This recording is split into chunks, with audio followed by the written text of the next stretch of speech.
नमस्कार बच्चों, मैं कृष्णा पर्वतिया स्वनिर्भर प्राथमिक शाला से कक्षा 6 विषय हिंदी की इस वीडियो में आपका स्वागत करती हूँ। तो चलो बच्चों, अब हम हमारे अभ्यास की ओर आगे बढ़ते हैं। कविता 5 धरती को महकाए। बच्चों, हमने हमारी पिछली वीडियो में इस कविता के राग को देखा था। मैं आशा रखती हूँ कि आपने उसी प्रकार कविता को उसी राग में गाने की प्रैक्टिस करी होगी और साथ में हमने कविता के शब्दार्थ को भी देखा था। मैं आशा रखती हूँ कि आपने शब्दार्थ भी अच्छे से अपनी नोट में कविता और शब्दार्थ दोनों को उतार लिया होगा। तो चलो बच्चों, आज हम इस कविता के भावार्थ को और अनुवाद को देखते हैं और सभी कविता को समझते हैं। बच्चों, इस कविता के बारे में बताऊं तो प्रकृति सबसे बड़ी शिक्षक है, बराबर। उसके अलग अलग रूपों से हम बहुत कुछ सीख सकते हैं। इस कविता में यानी इस काव्य में प्रकृति के तत्व, फूल, सूरज, दीपक की बात की गई है। जैसे फूल हमेशा मुस्कुराता रहता है, सूरज रोज अपना प्रकाश फैलाने का कार्य करता है और दीपक खुद जलकर जगत को रोशनी देता है। हमें भी किसी भी परिस्थिति में प्रसन्नता से अपना काम करना चाहिए और अपनी धरती को ज्यादा से ज्यादा सुंदर बनाने की कोशिश करनी चाहिए। बराबर है ना बच्चों? ये सभी तत्व हमें कुछ न कुछ सीख देते हैं, बराबर। जैसे फूल हमें मुस्कुराने के लिए कहता है, सूरज प्रकाश फैलाने के लिए कहता है, दीपक हमें खुद जलकर दूसरों को रोशनी देने के लिए कहता है। हमें किसी भी परिस्थिति में खुश रहना और हमारी धरती माता को सुंदर बनाने की कोशिश करनी चाहिए। यही बात इस कविता में बताई गई है। तो चलो बच्चों, अब हम इस काव्य पंक्ति का भावार्थ देखते हैं और अनुवाद भी देखते हैं। हम देखते हैं, पहले 4 पंक्ति को देखते हैं।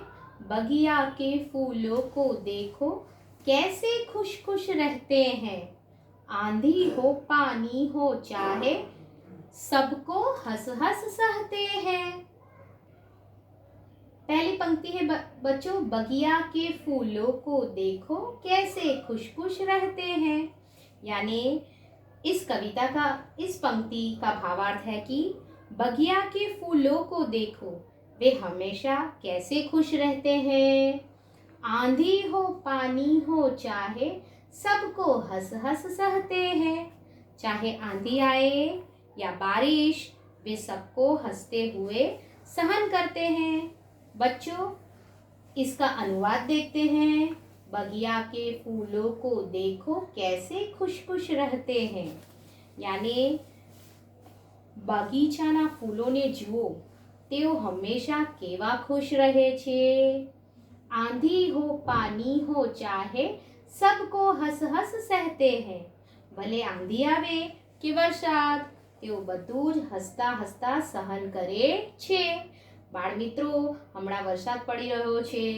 તમે જોયું હશે, વરસાદ પડે, વાવાઝોડું આવે, આંધી આવે તો આપણે બધા શું કરીએ છીએ? બચવા માટે પોતાના ઘરમાં આવીને બેસી જઈએ છીએ।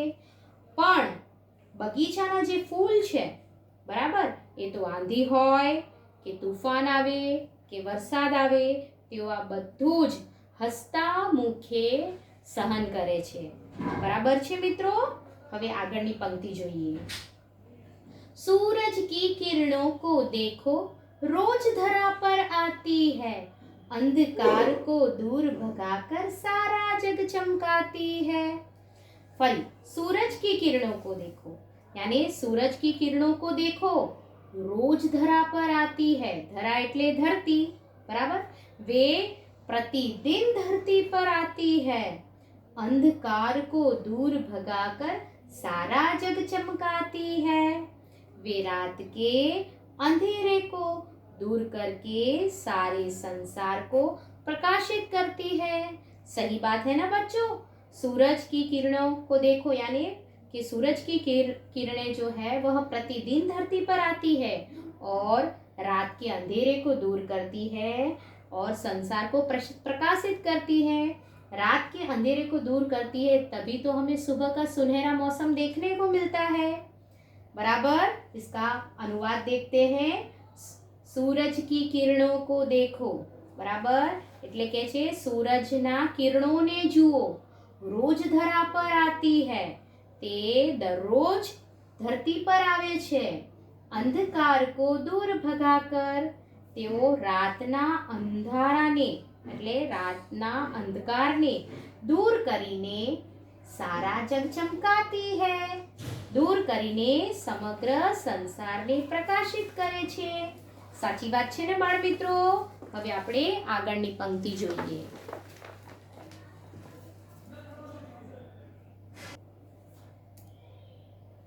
तो देखा बच्चों, हमारे इस चित्र में आप देख ही रहे हैं कि बगिया के फूलों को देखो कैसे खुश खुश रहता है। बराबर। तो यह चित्र में हम देख रहे हैं कि फूल कितने खुश दिखाई दे रहे हैं।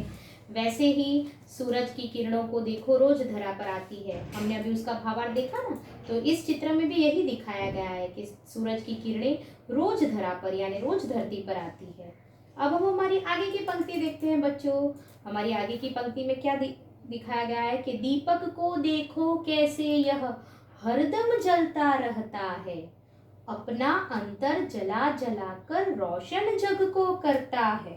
बराबर ने? तो दीपक को देखो कैसे यह हरदम जलता रहता है, यानी दीपक को देखो यह हरदम कैसे जलता रहता है, अपना अंतर जला जला कर रोशन जग को करता है। वह अपना अंतर, मैंने बताया था आपको शब्दार्थ में भी, अंतर यानी हृदय, अपना हृदय जलाता है लेकिन दुनिया को उजाला देता है। बराबर है ना बच्चों? हमने दीपक को देखा है, यहाँ चित्र में भी दिखाया गया है। बराबर कि दीपक अपने अंतर को जलाता रहता है और हमें हमेशा रोशनी देता है। बराबर है। इसका अनुवाद देखते हैं। दीपक को देखो कैसे यह हरदम जलता रहता है, दीपक ने जुओ તે હંમેશા કેવો થાય છે? બળતો રહે છે। अपना अंतर जला जला कर यानी પોતાના હૃદયને હંમેશા કેવો બાળે છે? રોશન જગ को करता है, પરંતુ શું કરે છે? દુનિયાને પ્રકાશ આપે છે। બરાબર છે? તે પોતાના હૃદયને હંમેશા કેવો બાળે છે? પરંતુ દુનિયાને પ્રકાશ આપે છે। બરાબર છે ને બાળ મિત્રો? હવે આપણે આપણી આગળની પંક્તિ જોઈએ। बराबर। આગળની પંક્તિમાં તમે જોઈ શકો છો, आओ हम भी इंसान बनकर जग में अपना नाम कमाए।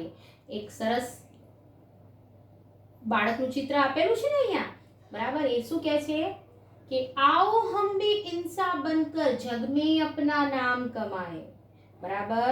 वह क्या कहना चाहता है कि आओ हम भी इंसान बन के और संसार में अपना नाम रोशन करें, अच्छे सच्चे काम करे और सारी धरती को महकाए।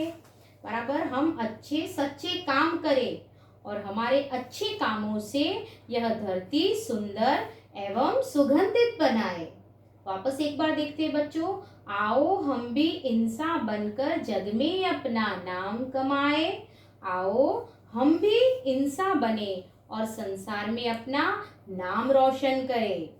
बराबर। नाम कमाए यानी नाम रोशन करे, यानी अच्छे काम करे और सच्चे काम करे, ताकि संसार में हमारा नाम हम रोशन करें, अच्छे सच्चे काम करे और सारी धरती को महकाए। हम अच्छे सच्चे काम करें और हमारे अच्छे कामों से यह धरती सुंदर एवं सुगंधित बनाए। अब इसका अनुवाद देखते हैं बच्चों। आओ हम भी इंसान बनकर जग में अपना नाम कमाए। आओ આપણે મનુષ્ય બનીએ, એટલે સાચા અર્થમાં મનુષ્ય બનીએ અને સંસારમાં પોતાનું નામ ઉજાળીએ। બરાબર। अच्छे सच्चे काम करे और सारी धरती को महकाए। પોતાની કીર્તિ ફેલાવીએ, નામ કમાએ यानी આપણે સારા સારા કામ કરીએ। बराबर। આપણા સારા કામોથી, બરાબર, આપણા સારા કામોથી આ ધરતી સુંદર અને સુગંધિત બની રહે। ફરી જોઈએ અનુવાદ। आओ हम भी इंसान बनकर जग में अपना नाम कमाए। आओ આપણે પણ સાચા અર્થમાં મનુષ્ય બનીને સંસારમાં પોતાનું નામ ઉજાડીએ। अच्छे सच्चे काम करे और सारी धरती को महकाए। પોતાની કીર્તિ ફેલાવીએ સારા કામ કરીને। આપણે સારા કામો કરીએ અને આપણા સારા કામોથી આ ધરતી જે છે એને સુંદર અને સુગંધિત બનાવીએ। બરાબર છે બાળ મિત્રો? તો અહીં આપણી આ કાવ્યનું ભાવાર્થ અને અનુવાદ પૂર્ણ થાય છે બાળકો। હવે તમારે આ કાવ્ય અને એનું અનુવાદ સારી રીતેથી સમજવાનું છે। બરાબર છે? હવે આપણે આપણા અભ્યાસ તરફ આગળ વધીએ। આપણે આ કવિતાના શબ્દાર્થ તો પહેલા જોઈ જ ગયા હતા। હવે આ કવિતાના જે અભ્યાસના પ્રશ્નો છે બાળ મિત્રો એને સમજીએ। अभ्यासना प्रश्न में प्रश्न 1 है, इस काव्य को टैप रिकॉर्डर के द्वारा सुनिए और सामूहिक अथवा व्यक्तिगत गान करवाइए। बच्चों, मैंने हमारी पिछली वीडियो में आपको इस कविता का राग सुनाया था और आशा रखती हूँ कि आपने उसी तरह इस कविता को गाने की प्रैक्टिस करी होगी। बराबर है? अब हमारे प्रश्न 2 की ओर आगे बढ़ते हैं। प्रश्न 2 है हमारा अंदाज अपना अपना। अंदाज अपना अपना में यानी कि हम हमारे हिसाब से क्या सोचते हैं कि अगर ऐसा हुआ तो क्या होगा। यानी पहला प्रश्न है, यदि सूरज न निकला तो? बच्चों, अब यदि सूरज ना निकला तो आप कल्पना कीजिए क्या हो सकता है। यदि सूरज ना निकले तो यदि सूरज ना निकले तो दिन नहीं होता। बराबर? हमें सूर्य प्रकाश न मिलता। सूर्य प्रकाश न होने पर वनस्पति न होती, हरियाली नहीं होती, और सूर्य का न निकलने पर न बादल बनते और न वर्षा होती। बराबर है ना बच्चों? आगे देखते हैं दूसरा प्रश्न। यदि बगीचे में पेड़ चलते होते तो? बच्चों, कल्पना कीजिए, यदि बगीचे में पेड़ चलते होते तो क्या होता। अगर बगीचे में पेड़ चलते तो बगीचे में आज जैसी हमें बगीचे में सुंदरता देखने को मिलती है वह ना होती। बराबर? सुंदरता और व्यवस्था न रहती। बराबर है ना बच्चों? यदि बगीचे में पेड़ चल सकते तो बड़ी अफरा तफरी मच जाती। बराबर? वे आपस में टकराते। पेड़ चलते तो क्या होता बच्चों? आपस में टकराते ना पेड़, और उनकी शाखाएं और उनकी जो टहनियां हैं वह टूट टूट कर नीचे गिर जाती। कोई व्यक्ति बगीचे में जा ही नहीं सकता। हम लोग जैसे बगीचे में घूमने जाते हैं, खेलने जाते हैं, वैसे हम नहीं जा पाते, क्योंकि अगर वहाँ सभी पेड़ चलने लगते तो हम वहाँ नहीं जा पाते, क्योंकि वहाँ सब एक दूसरे से टकराते हैं। सचमुच यह एक विलक्षण दृश्य होता। बराबर है ना? तीसरा प्रश्न है, यदि दीपक बोलता तो? बच्चों, यदि दीपक बोलता तो क्या होता। यदि दीपक बोलता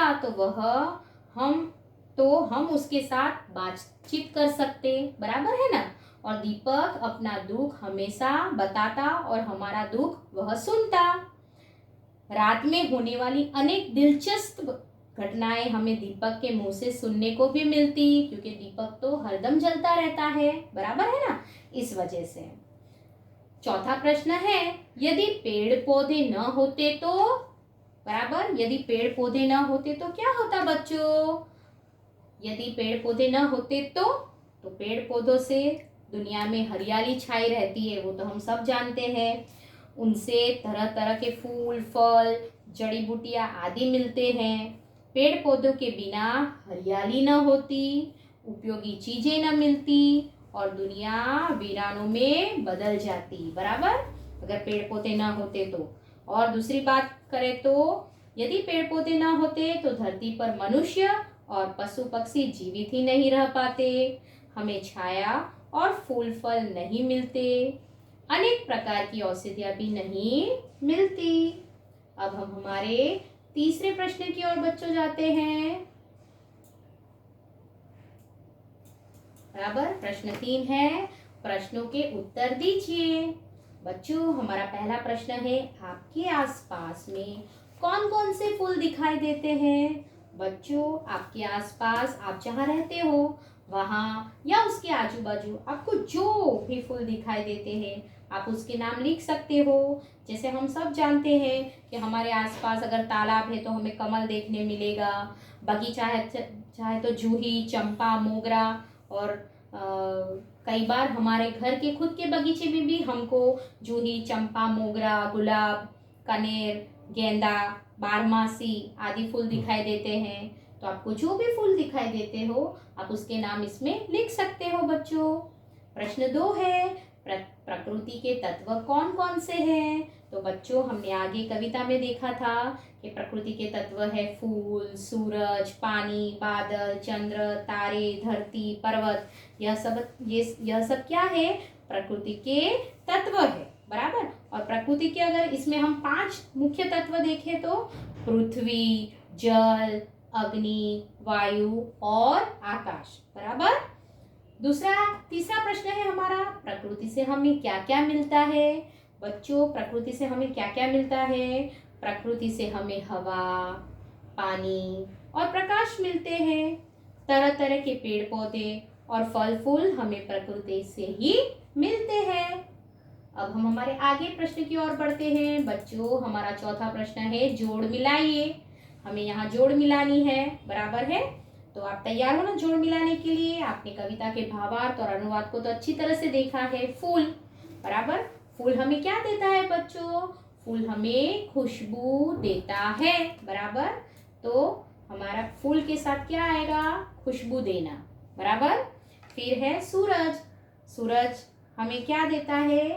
गर्मी देने का काम करता है ना। सूरज से हमें गर्मी मिलती है ना, तो हमारा दूसरा बनेगा गर्मी देना। फिर है दीपक। दीपक क्या करता है? हमारा अंधेरा हरना, यानी हमारे अंधेरे को दूर करता है बच्चों। तो दीपक के सामने कौन सा उत्तर बनेगा? अंधेरा हरना। और मानव, मानव क्या करता है बच्चों? हमने देखा ना, अच्छे अच्छे काम करना, बराबर। तो ये हमारा मानव का उत्तर सामने बनेगा अच्छे अच्छे काम करना। तो फूल के साथ बनेगा खुशबू देना, सूरज के साथ होगा गर्मी देना, दीपक के साथ आएगा क्या आएगा बच्चों? अंधेरा हरना। और मानव के साथ क्या आएगा? अच्छे अच्छे काम करना, बराबर है ना बच्चों। अब हम हमारे 5वें प्रश्न की ओर बढ़ते हैं। हमारा 5वां प्रश्न कौन सा है? प्रश्न 5, नीचे दिए गए समानार्थी शब्द कविता में से ढूंढकर वाक्य प्रयोग कीजिए, बराबर। कौन सा है हमारा 5वां प्रश्न? नीचे दिए गए शब्दों के समानार्थी शब्द कविता में से ढूंढकर वाक्य प्रयोग कीजिए। शब्द है पहला पुष्प। पुष्प का समानार्थी दिया गया है। पुष्प का समानार्थी क्या होता है बच्चों? फूल। और वाक्य हमने ऐसे बनाया है, मुझे फूल पसंद है। वैसे ही दूसरा शब्द है हमारा रवि, बराबर। रवि का समानार्थी क्या होता है बच्चों? सूरज। हम इसका वाक्य कैसे बना सकते हैं? जैसे हम सूरज को नमन करते हैं, ऐसे भी वाक्य बना सकते हो आप, बराबर। या तो सूरज की किरणें अंधेरा दूर करती है। फिर है भूमि। भूमि का समानार्थी क्या बनेगा बच्चों? धरती, बराबर। उसका वाक्य बनेगा अच्छे सच्चे काम करें हम, धरती को महकाए। काव्य में यह काव्य पंक्ति आती है ना। फिर मानव। मानव का समानार्थी क्या होगा? इंसान। तो काव्य पंक्ति में हमने देखा हम इंसान बनकर जिए, बराबर। या आप लिख सकते हो कि इंसान अक्लमंद प्राणी है। इस प्रकार भी आप वाक्य बना सकते हो। दिया, दिया यानी दीपक, बराबर। तो हम वाक्य में प्रयोग कैसे करेंगे? तो दीपक अंधेरा दूर करता है। इस प्रकार से आप वाक्य बनाकर लिख सकते हो बच्चों। अब हम हमारे आगे के प्रश्न की ओर आगे बढ़ते हैं। बच्चों हमारा प्रश्न है आगे ब, चित्र के आधार पर 5-6 वाक्य लिखिए। बच्चों इस प्रकार के प्रश्न आपको परीक्षा में पूछ सकते हैं, बराबर। इसमें आपको अपने हिसाब से चित्र को देखकर खुद वाक्य बनाकर लिखना है, यानी खुद वाक्य बनाने की कोशिश करनी है बच्चों। आप यहाँ देख सकते हो कि यहाँ आपको एक तो सूरज दिखाई दे रहा है और एक फूल भी दिखाई दे रहा है। तो आपको 5-6 वाक्य अगर लिखने हो कैसे बना सकते हो? सूरज के लिए पहले हम वाक्य बनाएंगे तो सूरज हमें प्रकाश और गर्मी देता है। फिर उसके बाद वाक्य बनाएंगे तो सूरज पूर्व दिशा से निकलता है।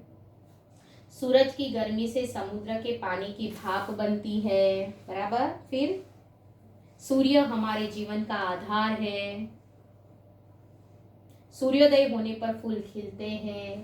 बराबर। इस तरह से आप अपने हिसाब से भी वाक्य बनाकर लिख सकते हो। बच्चों, इस तरह का अभ्यास आपको करते रहना पड़ेगा, क्योंकि परीक्षा में इस तरह के प्रश्न भी पूछ सकते हैं। अब फूल, तो फूल के आधार पर आपको वाक्य बनाकर लिखना है। तो जैसे फूल बगीचे में खिलता है। फिर फूल आंधी और बारिश में भी हंसता रहता है। फूल विविध रंग के होते हैं। बराबर है ना बच्चों? फिर और फूल अलग अलग रंग और खुशबू, फूल के अलग अलग रंग और खुशबू होती है। बराबर है बच्चों? तो आपको इस तरह से वाक्य बनाकर यह प्रश्न का उत्तर लिखना पड़ेगा। अब हम बढ़ते हैं प्रश्न 6 की ओर। प्रश्न 6 है हमारा, नीचे दिए गए शब्दों में से उचित सर्वनाम चुनकर रिक्त स्थानों की पूर्ति कीजिए। बच्चों, इस प्रकार के सर्वनाम की जो रिक्त स्थान है वह आगे भी हमारे जो पाठ है उसमें आ गए हैं और आपने अच्छे से उसमें सीखा है। तो हम देख लेते हैं एक बार कि किस प्रकार से इस रिक्त स्थान को हम पूर्ण कर सकते हैं। बराबर है बच्चों? तो पहले हमने जो यहाँ दिया गया है उसे देखते हैं। यह शब्द को पहले देखते हैं। आप, कोई, नई, गति, क्या, पानी, अपना, कुछ। बराबर। अब उसके हिसाब से ये जो रिक्त स्थान है उसको पढ़ते हुए हम उचित शब्द जो है वह चुनकर ये रिक्त स्थान को पूर्ण करेंगे बच्चों। तो तुम्हारा नाम है। बराबर। तो क्या आएगा यहाँ? तुम्हारा नाम क्या है? बराबर है। तुम्हारा नाम क्या है? इस तरह से बनेगा। फिर दूसरी रिक्त स्थान जो हमारी है, तो देखो तो इधर ही आ रहा है। तो क्या आएगा? देखो तो, हाँ बराबर है बच्चों। अब आपको आ गया है कोई। देखो तो कोई इधर ही आ रहा है। फिर आगे तीसरी खाली जगह है हमारी, खाने के लिए तो दे दो, बहुत भूख लगी है। तो क्या आएगा? खाने के लिए, हाँ बराबर है बच्चों, कुछ तो दे दो, बहुत भूख लगी है। हम हमेशा ऐसा वाक्य हमारी मम्मी को बोलते हैं। बराबर है। मैंने काम पूरा कर दिया। तो क्या आएगा? मैंने अपना, बराबर है बच्चों, मैंने अपना काम पूरा कर दिया। फिर कहाँ जा रहे हैं? प्रश्न पूछ रहे हैं। तो क्या आएगा? आप, हाँ बराबर है बच्चों, आप कहाँ जा रहे हैं? तो देखा बच्चों, इस तरह से आपको इस रिक्त स्थानों की पूर्ति करनी होगी। आज हम हमारी इस वीडियो में प्रश्न 6 तक ही देखेंगे। आगे के प्रश्नों को हम हमारी अगली वीडियो में देखेंगे। बच्चों, हमारे व्हाट्सएप ग्रुप में मैं इसका लेखन कार्य रखूंगी। आपको अच्छे से पढ़कर अपना लेखन कार्य अपनी नोटबुक में उतारना होगा और कविता को भी तैयार करनी होगी। तो अब हम हमारी अगली वीडियो में मिलेंगे बच्चों।